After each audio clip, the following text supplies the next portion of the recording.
Hey, what's up? This is Todd Smith. I'm back with another video.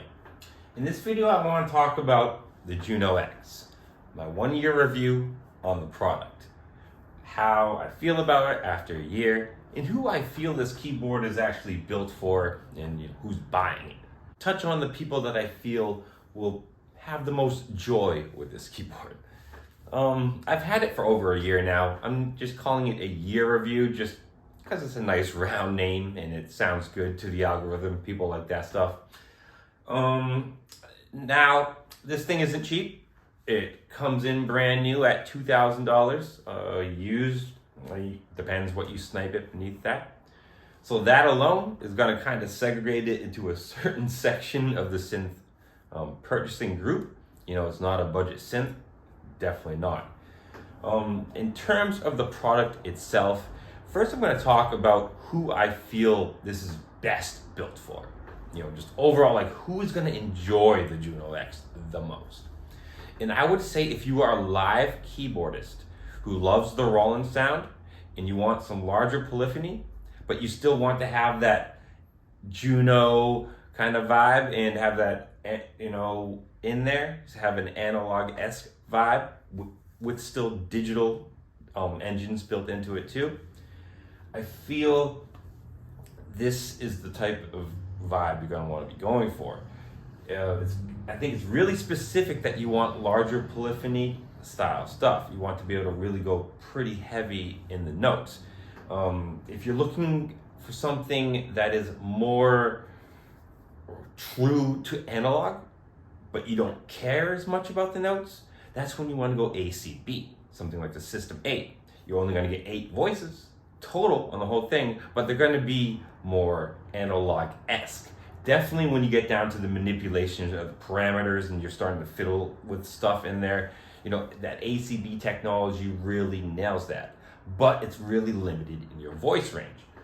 This gives you a massive voice count and way above ACB. And then you add in the fact that it has a really big keyboard. You can have splits. You can have up to 4 sounds. Each sound can be either layered within various set together, or 2, 2, 3, 1. You can have it split any way you want in terms of layering, and then split along the keyboard how you want. Even the built-in sequencer is 100% built for a live keyboard performance-based artist. It's not built like a groove box like the 707. You can't slave it to another piece of gear. It is 100% independent itself and made to be played live and triggered via live keys while you're playing. So that alone should tell you that this thing is built for somebody who wants to play live keys.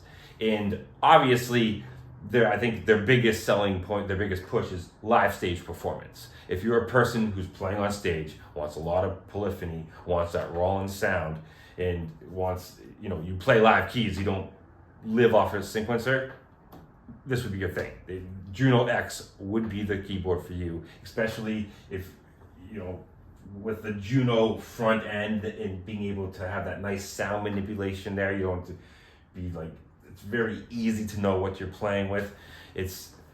That's who this keyboard is built for. With all that being said, it sounds absolutely spectacular. It really is like a kind of Juno-esque digital workstation vibe. That's the sound. I'm explaining the sound aspect of this. You can be layering piano sounds with Juno sounds. Prime of this board is when you start really getting in layering sounds that you're playing live and just creating these really thick atmospheres. Now that is something I'm actually going to explore more this year on the Juno, because I've actually told myself you got to start pushing that a little bit more. I've been, again, slaving it as a kind of MIDI sound module, and maybe I'll play a part or two live, but I'm thinking of totally kind of separating it from my sequencing and just use it 100% for me playing really big sounds and stuff like that. When it comes to the navigation on this machine, it's not the best, it's not the worst in terms of a digital device.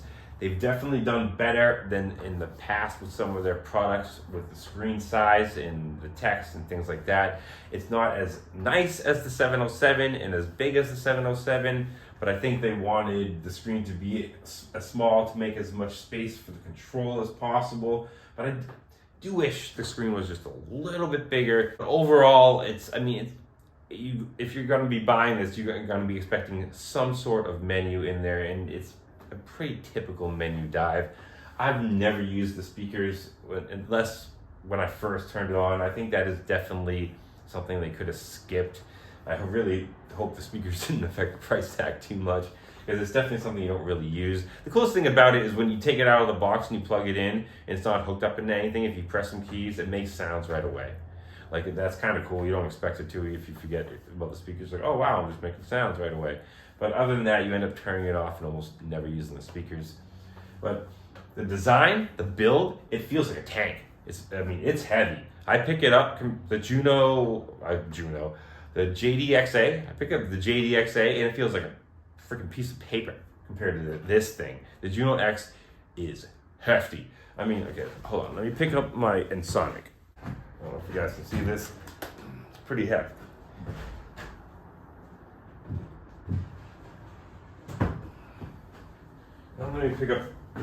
Let's pick up the Juno X.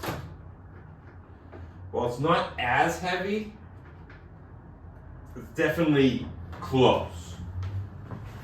It's hefty.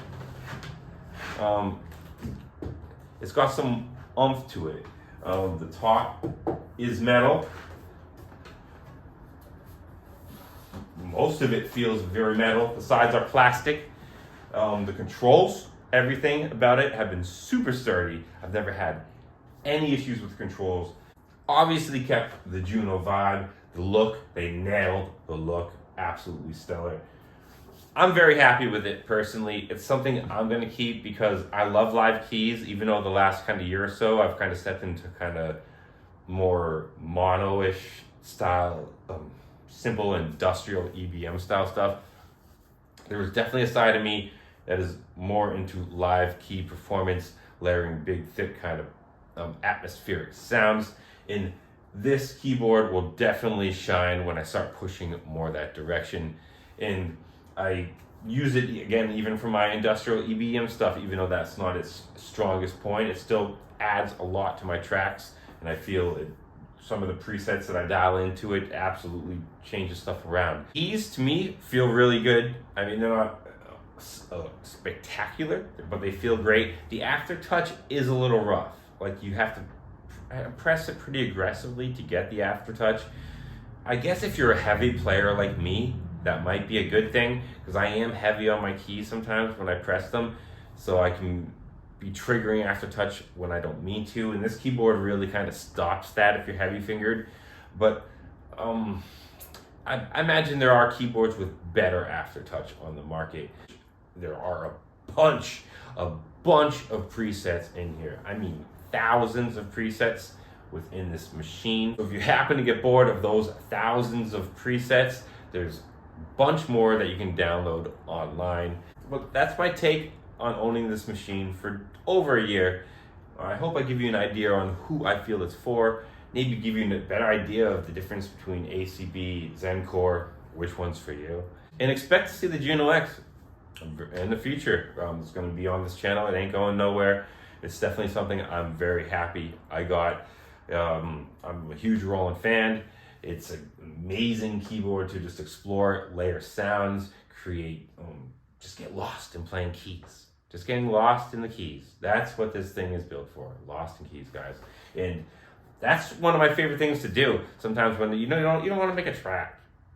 You don't want to make a track. It's just too much fucking investment to sit there and do all this stuff. You just want to find a cool sound and play it and get lost in it. This will do that. That will do that. 100%. As always, stay positive, stay creative, support each other. Peace.